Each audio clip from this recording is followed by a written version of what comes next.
अध्यक्ष महोदय, मंत्री जी बताएं हमें, वो खुद भी माइनॉरिटी हैं, भगवान बुद्ध के रास्ते पे चलते हैं।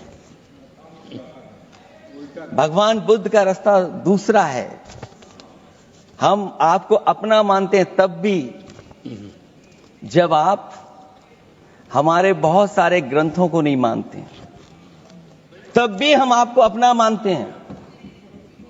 आप हमारे पुराणों को नहीं मानते हैं, आप हमारे उपनिषदों को नहीं मानते हैं, लेकिन सोचिए, हम हिंदू वो लोग हैं जो आपको स्वीकार करते हैं और गले लगा करके चलते हैं। अब मैं दूसरे धर्म पे नहीं जाऊंगा, कोई नाराज हो सकता है। मैं दूसरे धर्म के बारे में नहीं जा सकता, मैं केवल यही बताता हूं। और मैं उत्तर प्रदेश में, अध्यक्ष जी, जहां से आता हूं, मैं अपमान नहीं कर रहा हूं, मैं सच बोल रहा हूं। और ये बिहार के चुनाव में जो आप कह रहे हैं कि महिलाओं को 2 मेंबर बना दिया, इस बार मैं भी देखूंगा आगे भारतीय जनता पार्टी कितनी महिला लोगों को टिकट देंगे वहां पर।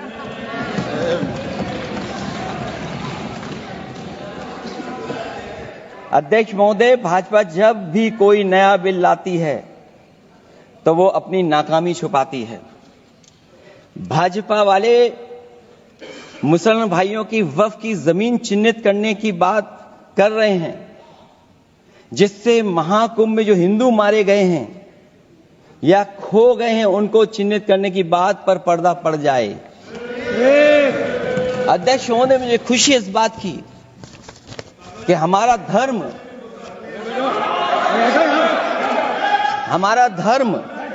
अध्यक्ष महोदय, नहीं, कुछ कहना चाहते हैं। नहीं, प्लीज, उनको अलाउ नहीं किया। अध्यक्ष महोदय, कुंभ में आस्था सबकी है, कोई ऐसा नहीं जिसकी आस्था ना हो। और कुंभ कोई पहली बार नहीं हो रहा था। ये भारतीय जनता पार्टी के लोगों ने ऐसा प्रचार किया कि 144 वर्षों के बाद पहली बार महाकुंभ होने जा रहा है, और लोग निकल पड़े। सरकार ने कहा कि हमारी तैयारी 100 करोड़ की है। आप कहते टेक्नोलॉजी का हम इस्तेमाल करेंगे, जमीनों को हम मैपिंग कर करके डेटा एंड रिकॉर्ड ठीक करेंगे। अध्यक्ष महोदय, ये बताएं कि वो 30 लोग कौन थे, उनके नाम क्या थे जिनकी जान चली गई। न केवल जान जाने वालों की, बल्कि अध्यक्ष महोदय, ये सरकार बताए कि जो लगभग 1000 हिंदू खो गए हैं, जो अभी तक नहीं मिले, जो अभी तक नहीं खोज पाए हैं, वो 1000 हिंदू की सूची कहां है?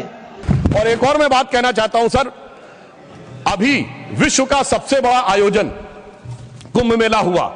इसके लिए उत्तर प्रदेश की सरकार की तो प्रशंसा की जा सकती है, इसमें कोई दो राय नहीं है, परंतु यह भी सत्य है सर, इतना बड़ा आयोजन हुआ और किसी प्रकार की कोई अप्रिय घटना, एक दुर्घटनावश होने वाली उस भगदड़ के अलावा क्या कोई गोली चली, कोई पटाखा फूटा, कोई सुरक्षा को लेकर अटैक हुआ? यदि यह नहीं हुआ तो मैं मानता हूं इसके लिए सुरक्षा एजेंसियों की सतर्कता और उसके लिए गृह मंत्रालय की जो सजगता थी वो भी बधाई का पात्र है। और वैसे मैं एक शब्द और कहना चाहूंगा सर, जो कुछ कुंभ मेले में दिखाई पड़ा था उसको कम से कम मैं निगेटिव बात न कह के एक पॉजिटिव बात कहना चाहूंगा। अनेक विदेश से लोग आए, 66 करोड़ लोग आए, लाखों लोग विदेश से आए, 73 देशों के राजनयिक आए, 100 से अधिक लोग आए, और वो आकर यहां देखकर क्या चौंक जाते थे। सभापति महोदय, कोई कहता था दुनिया में सब कुछ पैसे के लिए होता है, मार्क्स, तो कोई कहता था सब फिजिकल प्लेजर के लिए होता है, फ्रायड, तो कोई कहता था नेम एंड फेम के लिए होता है। परंतु जब हमारे यहां नागा सन्यासियों को देखते थे तो पश्चिम के लोग आके जानते कि वो चौंक जाते थे। उसे एक पंक्ति में कहूं कि वो सुख खोजे भौतिकता में, मदिरा में, मांस की बोटी में, ये भस्म रमाए अपने तन पर, खुश हैं सिर्फ लंगोटी में। और सभापति महोदय, मार्क्स भी फेल, मैक्स वेबर भी फेल, फ्रायड भी फेल। कम से कम ये प्रेरणा देनी चाहिए भारतीय संस्कृति के बारे में। और परंतु मैं क्या कहूं, दुनिया की सबसे बड़ी कंपनी स्टीव जॉब्स के, एप्पल के, मतलब सबसे एडवांस कंपनियों में से एक, उनकी पत्नी लॉरेन पावेल भी आई और नाम भी उन्होंने कमला देवी रखा। परंतु कुछ लोगों को उसके बाद भी उसमें स्नान करने में समस्या नजर आई। तो मैं ईमानदारी से और विनम्रता से यह कहना चाहता हूं, सभी धर्मों की भावना का सम्मान होना चाहिए। गंगा जल का सिर्फ सम्मान हमारे धर्म में नहीं है, काबा में भी एक आबे जमजम है, और वहां के जल को भी वैसे ही पवित्र माना जाता है और माना जाता है कि उससे पाप कटते हैं। जब आप वेटिकन जाते हैं तो पोप भी आपके ऊपर जल छिड़कते हैं और कहते हैं this removes you from all the sin. मैं चुनौती से कहता हूं, इनमें से कोई किसी के बारे में बोल सकता है? सबका सम्मान करिए परंतु सनातन का अपमान मत करिए। मैं मानता हूं कि इरेडिकेशन ऑफ सनातन धर्म आपका विचार है, परंतु उसे कम से कम अपने राजनीतिक वक्तव्यों में आप आने का प्रयास मत करिए।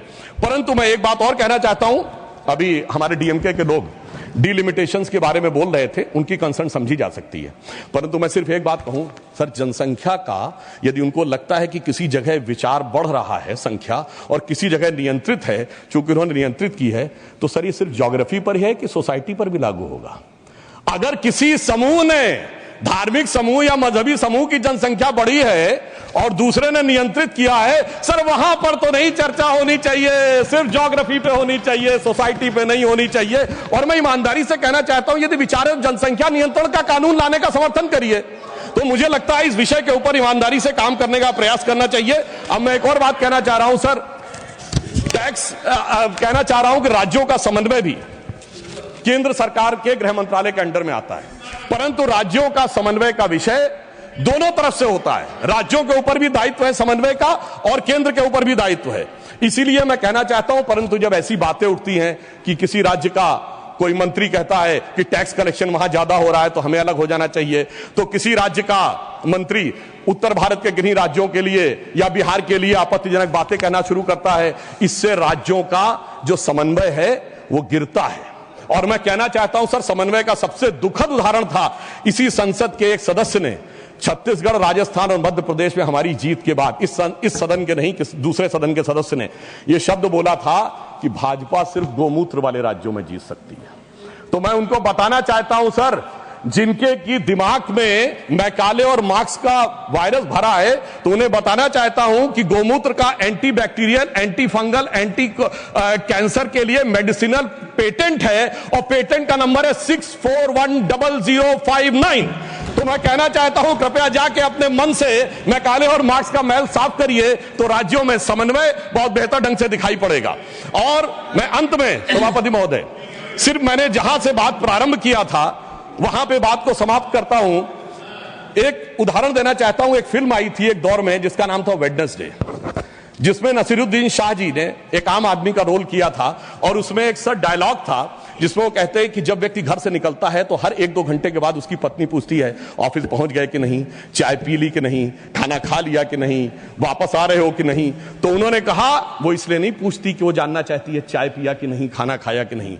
वो दौर था जिसमें वो कह रहा है कि वो इसलिए पूछ रही कि वो जानना चाहती तुम जिंदा हो कि नहीं, क्योंकि वो दौर था इनकी सरकार का जिस जमाने में घर से आदमी निकलता था, उसने कहा लगता है जंग पे निकल रहा है, तो ऐसा प्रतीत होता था कि मानो वो कह रहा हो कि उजाले अपनी यादों के हमारे संग रहने दो, न जाने किस गली में जिंदगी की शाम हो जाए। मगर उस शाम के बाद जो सुबह हुई है हमारी सरकार आने के बाद और जो गृह मंत्रालय ने किया है वो पूरे देश को दिखाई पड़ता है।